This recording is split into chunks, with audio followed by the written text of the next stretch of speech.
Throw her out right now? His mother's voice cut through the silence like a blade. You think we sent you to the city to marry some village stray? I stood there barefoot, clutching my child's tiny hand, the scent of milk and soap still on his skin. My husband stared at the floor, silent. He didn't defend me, not once. Hi everyone, my name is Mira, and I used to believe love could outgrow humiliation. But what do you do when love becomes the stage for your undoing? That night, rain pounded the windows as if the sky itself was furious. His mother sat on the couch with her arms crossed, lips trembling with fake righteousness. You've embarrassed this family enough, she spat. Go back to your mud house. I looked at my husband, the man who once promised me safety. His jaw tightened, but he said nothing. Only one sentence left his lips, quiet, mechanical, rehearsed. Please pack your things, Mira. It was strange how calm I felt in that moment. Like my body already knew the pain and my soul had moved somewhere beyond it. I packed our small world. 2 shirts, a baby blanket, and the photo of our wedding that once hung proudly in our apartment. When I reached the door, I turned once. My son's tiny fingers tightened around mine. Say goodbye to your father, I whispered. He didn't look up. Maybe he was ashamed. Maybe he wasn't. Outside, the rain turned the streetlights into halos. I walked into the storm with my child wrapped in my shawl, my tears lost in the downpour. I didn't scream. I didn't curse. I simply left. But something inside me, something I never knew I had, woke up that night. Because love, when it dies in silence, always leaves behind a ghost that haunts the guilty. By morning I was gone. But by the next sunrise their world began to collapse. One account at a time, one property at a time. And when his phone finally rang, his voice trembled. What have you done, Mira? I smiled through the wind and answered softly, only what you taught me to do, survive. The call came before dawn. His voice shook. Mira, the accounts, they're all frozen. Even the apartment deed, it's gone. What have you done? I could hear his mother in the background, shrill and panicking. For a second I imagined her face, disbelief painted over arrogance. I said nothing at first. The silence made him tremble harder. Then quietly, you remember the day you made me sign those transfer papers? The ones your mother said were for safety? He inhaled sharply. Mira, you didn't. Oh, I did, I said. I read every line before I signed. You made me the joint owner on every account. And when you threw me out, you forgot to revoke access. There was a pause. I could almost feel the weight of realization drop on his shoulders. He tried to sound composed. You can't take what's mine. I didn't, I whispered. I took what was already ours. I hung up before he could reply. My hands trembled as I set the phone down beside the cradle of my sleeping child. His little chest rose and fell, peaceful, untouched by greed, lies, or pride. I stared out of the window. The city was waking, unaware of the storm quietly rewriting its streets. In one of those buildings, a man who once called me his village shame was learning that the girl he dismissed understood more than he ever imagined. It wasn't revenge. Not yet. It was correction, the quiet kind that moves like water under locked doors. Later that morning I opened my laptop and watched as balance after balance shifted under my name. My reflection glowed faintly on the screen, tired eyes, a faint smile. For years I was told to keep my head down. Now I kept it steady. Because power, when taken silently, is the kind they never see coming. By afternoon the whispers had already started. His mother called everyone, her sisters, her prayer group, even the bank manager she once flaunted at weddings. That girl from the village. She's ruined us, she cried as if the humiliation itself were contagious. Meanwhile I was in a small rented room above a bakery, the air warm with sugar and butter. My son laughed for the first time in days, smearing cream across his cheeks.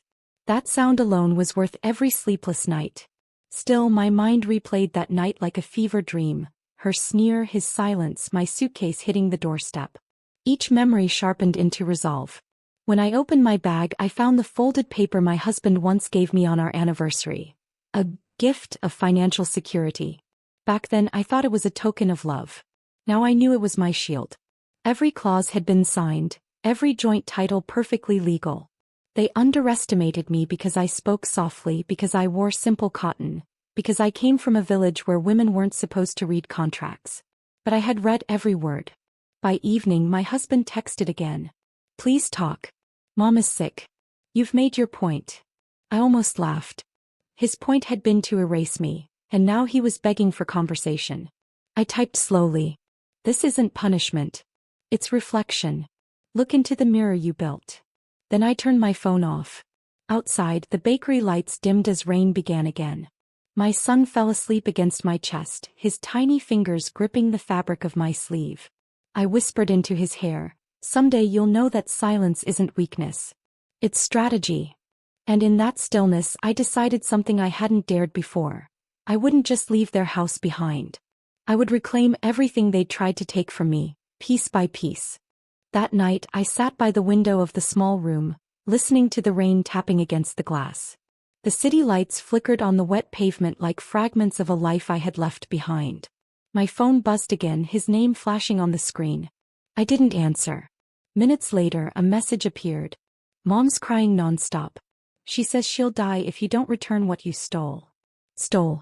The word made me smile, faint, bitter, quiet. I typed back slowly. "You can't steal what was already yours. Maybe tell her that." Then I locked the phone. Across town I knew he was pacing. His mother had built her entire pride around status, and now she was watching it collapse. Every account frozen, every property flagged for review, because she'd forced my signature on documents she thought I didn't understand. The law had simply done what justice couldn't. At dawn I took my son out to the small park behind the bakery. The air smelled like wet soil and the birds chirped in the puddles. He toddled ahead laughing, calling, "Mama, look." His laughter carried through the fog like light through water. For a moment the pain of what happened faded. I wasn't the village girl anymore. I was a mother rebuilding the world from ashes. Then a car pulled up near the park. Sleek, black tinted. My heart jumped. The door opened and my husband stepped out. His suit was wrinkled, his eyes hollow. "Mira," he said softly. "Please. Just talk to me." I picked up my son and turned slowly. "You already said everything that mattered when you stayed silent." He took one step closer, desperate. "I made a mistake. She pushed me. And I walked away," I said. "Now you live with what you chose." His voice cracked. "What do you want from me?" I met his eyes. "Nothing. That's the point." He didn't move. For a long moment we just stood there, two strangers bound by a history neither could rewrite. The wind rustled through the trees, carrying the scent of rain and regret. My son tugged at my sleeve, whispering, "Mama, who's that man?" I looked down at him and smiled gently. "Just someone who forgot what love means." My husband flinched like the words were bullets. "Mira, please," he said, stepping closer. "I'll fix everything. I'll talk to the lawyers, I'll make this right." But I could see it in his eyes. He wasn't apologizing because he understood. He was apologizing because he'd lost control. Because the woman he'd called powerless had turned out to be the one holding all the strings. "I don't want your lawyers," I said quietly. "I want peace. And peace doesn't come from your house or your accounts." He looked at our son, his eyes softening. "At least let me see him." "You had that chance," I replied. "You chose not to." Tears welled in his eyes, but I felt nothing. That scared me, not the absence of love but the calm that replaced it. Behind him, his car engine hummed impatiently as if urging him to leave. His mother's voice suddenly came from the phone in his hand, loud, bitter, venomous. "Tell her she'll regret this. No woman humiliates our family and walks away." I tilted my head. "Funny," I said, "that's exactly what I did." He turned off the call, lowering his eyes. "Mira, you've changed." "No," I said, shifting my son on my hip. "I just stopped shrinking." Then I walked past him, my footsteps echoing on the wet path, each one quieter and stronger than the last. Behind me I heard him whisper my name, not in anger this time but in fear. The kind that comes when you realize the person you underestimated has already rewritten the story. I didn't turn back. Because sometimes silence isn't forgiveness, it's finality. That night I received an envelope under my door. No sender's name, just my name written in his handwriting, trembling and uneven. I stared at it for minutes before opening it. Inside was a single letter. "Mira, I know I don't deserve your forgiveness. Everything I did was because I was weak, too weak to stand against my mother, too afraid to lose comfort. You were right. I never protected you and now I've lost everything trying to please everyone but you.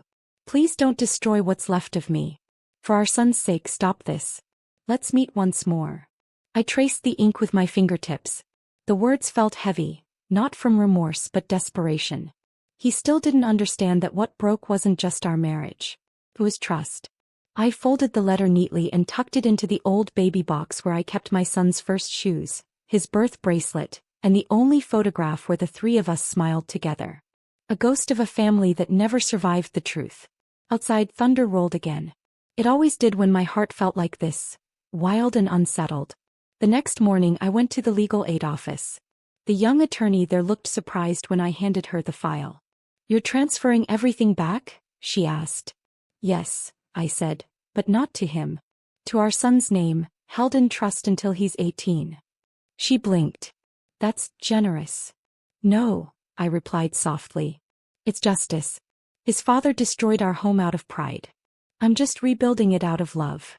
By the time I walked out, the rain had stopped. The air felt new, like a door had opened somewhere I couldn't see yet. I looked up at the gray sky, whispered to myself, "It's done." But deep down I knew the story wasn't over. Because some ghosts don't fade when forgiven. They linger, waiting for one last reckoning. And mine was still on his way. 2 days later I saw him again, not at my door this time but at the bakery downstairs. He stood there awkwardly holding a paper bag, pretending to browse pastries he didn't even like. I watched from the corner of the room as my son laughed with the baker, his small hands covered in flour. When he turned and spotted his father, the laughter faded. He didn't recognize him, not really. Children remember presence, not faces. My husband's eyes softened. "He's grown," he said quietly.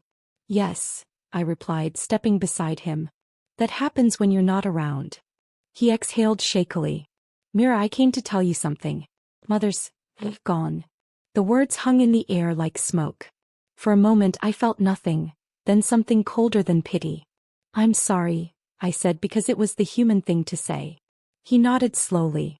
"She never forgave herself. She thought you cursed us." "I didn't need to," I whispered. "Your actions did that for you." He looked at me, really looked this time, and for the first time I saw the man he might have been if fear hadn't ruled him. "Can we start over?" he asked softly. I shook my head. "You broke something that can't be rebuilt. But I hope you heal." His eyes glistened. "You've changed so much." I smiled faintly. "You used to say I was just a village girl. Turns out I was the one who learned to survive in the city." He tried to smile but his lips trembled. "Can I see him sometimes?" I looked at our son through the glass, his world now filled with laughter, light and sugar-dusted mornings. "When he asks for you," I said, "you'll be there. Until then, let him live without the echo of your mistakes." He nodded, defeated yet somehow lighter, as if hearing that gave him permission to finally face himself. When he left, I didn't watch him go. I just stood there, breathing, feeling something I hadn't felt in years. Peace. But I knew there was one last thing left to do. The following week I visited the bank one final time. The same branch where his mother once laughed at my village manners, now greeted me with quiet respect. The manager handed me a thick folder. "Everything is finalized, Mrs. Sharma. The trust fund is under your son's name, and the apartment ownership has been legally transferred." I nodded. "Thank you." Walking out, I felt the cool morning air brush against my face. The city moved around me, unaware that, somewhere within its noise, a woman had just rewritten her story. I took my son to the park afterward. The same park where I'd once faced his father in the rain. He ran ahead, chasing pigeons, his laughter pure and boundless. I sat on the bench, watching, realizing how far I'd come, from being someone's shame to becoming my own strength. My phone buzzed. It was a text from him. "Thank you for doing what I couldn't," ending the cycle. He deserves better. For a long while I stared at the message. Then I typed back, "We both do," and hit send. When I looked up again, my son was waving at me, holding out a fallen feather he'd found, small, white, fragile, yet free. He placed it in my hand and said, "Mama, this means an angel was here." I smiled through the ache in my chest. "Maybe," I whispered, tucking it into my notebook. "Maybe one finally was." The sun broke through the clouds just then, scattering light across the park. It felt like forgiveness, Quiet, unannounced, but real. I didn't win by taking anything from them. I won by reclaiming myself, by walking out of their story and writing my own. Sometimes revenge isn't thunder. It's sunrise. I closed my eyes, let the wind carry away the last of my bitterness, and whispered to the universe, "It's done."